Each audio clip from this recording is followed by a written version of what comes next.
भक्तों, ओम नमः शिवाय, श्री शिवाय नमस्तुभ्यम, जय श्री महाकाल। भक्तों, जैसे कि आप सबको पता है कि कल का जो दिनांक है वो 20 मई प्रदोष काल का दिन आ गया है। जी हाँ भक्तों, जितनी भी माताएं, जितनी भी बहनें कल के दिन जो व्रत रहती हैं और जो कल के दिन व्रत नहीं भी रहती हैं और प्रदोष काल को मानती हैं, क्योंकि भक्तों गुरुदेव जी कहते हैं कि जो प्रदोष काल का दिन है वो महादेव का दिन है और आप इस दिन जो भी उपाय करते हैं उनसे रिलेटेड और जो भी आपकी मनोकामना है वो सारी की सारी मनोकामना पूर्ण होगी। तो भक्तों, ऐसे ही गुरुदेव जी ने कल के दिन बहुत ही सुंदर सा उपाय बताया है।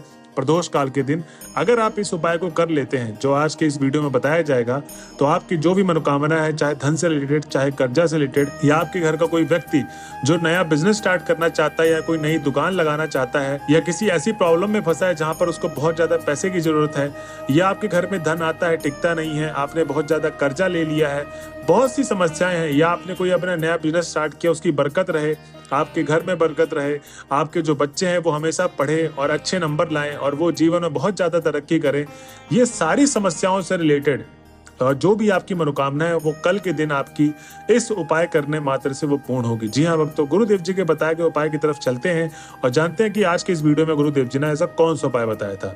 उपाय को शुरू करने से पहले जो भी कोई भक्त आज हमारे चैनल में पहली बार आए हैं और आवाज जो मेरी पहली बार सुन रहे हैं, तो चैनल को कर ले सब्सक्राइब और बेल नोटिफिकेशन को ऑन कर ले, जिससे गुरुदेव जी की आने वाली अपकमिंग वीडियोस आपको मिलती रहे। तो भक्तों, सबसे पहले तो गुरुदेव जी बताते हैं इस उपाय में आपको करना क्या है। पहला उपाय है 7 कांटे वाला उपाय। जी हाँ भक्तों, कौन सा उपाय करना है आपको? 7 कांटे वाला उपाय। इस उपाय में आपको चाहिए 7 कांटे और 1 लोटा जल। पीतल के लोटे में जल चाहिए आपको और जो जल लेंगे वो घर से भरा हुआ होना चाहिए, ठीक। और जो 7 कांटे लेंगे वो ध्यान रहे कि अपने बच्चों को ना बोले घर के कि वो तोड़ के लाओ जाओ 7 कांटे, उस घर के बड़े ही जाए, क्योंकि जो बेलपत्र के कांटे का घाव होता है बहुत गहरा होता है, इसलिए अपने बच्चों को ना बोले। अब भक्तों, सबसे पहले तो आपको जब आपने ये 2 सामग्री ले ली, अब कल के दिन आपको प्रदोष काल के दिन सुबह 6 बजे से 8 बजे के बीच में इस उपाय को कभी भी कर लेना है। गुरुदेव जी कहते हैं कि जो भी भक्त इस उपाय को करने गए हैं तो वो गलती यही करते हैं कि जाते ही उपाय को शुरू कर देते हैं। तो आपको ये गलती नहीं करनी, क्योंकि ज्यादातर भक्तों की मनोकामना इसलिए नहीं पूर्ण होती क्योंकि वो किस मन से गए हैं, क्या विचार चल रहा है उनके मन में, क्या उनका मन अशांत है या शांत है, कुछ नहीं पता उनको, बस जाते ही उपाय को शुरू कर देते हैं। आपको ये गलती नहीं करनी है। आपको करना यह है कि जब भी आप पहुंचे महादेव के मंदिर में, तो सबसे पहले तो आपको 7 से 10 मिनट आराधना करनी है। आराधना करने के पीछे का कारण यही है कि आप जब मंत्रों का जाप करेंगे, महादेव के नाम का उच्चारण करेंगे, जो आपका मन होगा एकदम शांत होगा, जो आपका विचार होगा वो एकदम शांत होगा, जो मन एकदम लीन हो जाएगा, भगवान के चरणों में आप आ जाएंगे, तब जो भी आप मनोकामना सच्चे दिल से भगवान भोले बाबा से मांगेंगे वो आपकी मनोकामना अवश्य पूर्ण करेंगे। तो भक्तों, यही था कि 7 से 10 मिनट आराधना करना है। अब उसके बाद आपको क्या करना है उपाय में, सबसे पहले ये जानते हैं। तो इस उपाय में सबसे पहले तो आपको चाहिए 7 कांटे जो मैंने बताए थे। तो जो 1 लोटा जल लेकर गए थे, 1 लोटा जल सबसे पहले तो आपको भगवान भोले बाबा की शिवलिंग पर अर्पित करना है।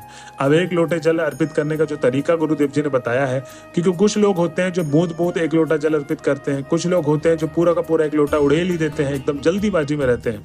और जो आपको तरीका चाहिए वो तरीका ये है कि जैसे कि आपने एक झरना देखा है, नदी देखी है, उसमें जो पानी का लय होता है एक ही धारा के साथ, एक ही स्पीड के साथ बह रहा होता है, एक ही गति होती है, वैसे ही आपको एक ही गति से महादेव के शिवलिंग पर 1 लोटा जल पूरा का पूरा समर्पित कर देना है। भक्तों, गुरुदेव जी कहते हैं कि जब आप 1 लोटा जल भगवान भोले बाबा के शिवलिंग पर समर्पित कर देंगे, अब आपको वो 7 कांटे का क्या करना है। शिवलिंग का जो सबसे ऊपर वाला भाग होता है, तो सबसे पहले तो आपको उत्तर दिशा की तरफ मुख करके शिवलिंग के सामने खड़े रहना है और 7 कांटे शिवलिंग के सबसे ऊपर वाले भाग में रख दें। और आपके घर में जो भी समस्याएं चल रही हैं, बच्चे से रिलेटेड, आपके जीवन में कोई बहुत ज़्यादा अड़चने आती हैं, आपका कारोबार कोई बहुत ज़्यादा लॉस में चल रहा है, कोई भी दिक्कतें हैं जीवन में, वो आपको बोलनी है समस्या भगवान भोले बाबा के सामने, और उसके बाद आपकी जो भी मनोकामना है वो आपको बोल देनी है। भक्तों, गुरुदेव जी कहते हैं कि जो भी भक्त ये 7 कांटों वाला उपाय करता है उसके महादेव अवश्य सुनेंगे और आपकी जो भी मनोकामना है वो अवश्य पूर्ण करेंगे। अब इसके बाद भक्तों चलते हैं हम अपने अगले उपाय में, जो गुरुदेव जी बताते हैं 11 आम के पत्ती वाला उपाय। जी हाँ भक्तों, ये 11 आम के पत्ती का जो उपाय मैं आज आपको बताऊंगा, उसमें गुरुदेव जी ने बताया है कि जिस घर में जिसका बच्चा पढ़ाई में बहुत ज़्यादा कमज़ोर है, या जिस बच्चे का नंबर नहीं आता है, या आपका बच्चा बड़ा हो गया कॉलेज में पढ़ता है, उसके जो संगतें हैं वो बहुत ज़्यादा गंदे लोगों के साथ है, आपको डर सताया रहता कि ये भी गंदा ना हो जाए, इसकी भी हरकतें गंदी ना हो जाए उन संगतों के चलते, या आपके जो घर का व्यक्ति है वो बहुत ज़्यादा नशा करता है, बहुत ज़्यादा दारू पीता है और उस नशा करने के बाद वो घर पे आके कलेश करता है, मोहल्ले में कलेश करता है, आपकी बदनामी करता है और आपके जीवन में अगर धन या कर्जे से रिलेटेड समस्या है तो ये सारी समस्याओं का एक ही उपाय है, वो है 11 आम के पत्ती वाला उपाय। अब इस उपाय में करना क्या है पहले उसको जान लेते हैं। इस उपाय में गुरुदेव जी बोलते हैं कल के दिन मतलब प्रदोष काल के दिन इस उपाय को आपको करना है।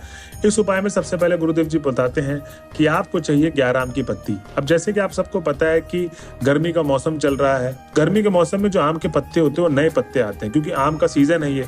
तो आपको 3 टेरी तोड़ लेना है, ठीक। अब 3 टेरी तोड़ के आपको घर ले आना है। अब जब आप घर ले आए तो उसमें से 11 आम की पत्ती को अलग कर ले। 11 आम की पत्ती अब जब आपने अलग कर ली, ध्यान रहे वो कहीं से कटे पीटे खंडित ना हो, उस पत्तियों में छेद ना हो, एकदम ताजे पत्ती चाहिए आपको, ठीक। अब उन 11 की 11 आम की पत्तियों को एक के ऊपर एक रखना है। जैसे बंडल बनाते हैं कॉपी किताब का, एक के ऊपर एक रख के, वैसे ही आपको एक के ऊपर रख के 11 की आम की पत्तियों को रख लेना है, बंडल बना लेना है, ठीक।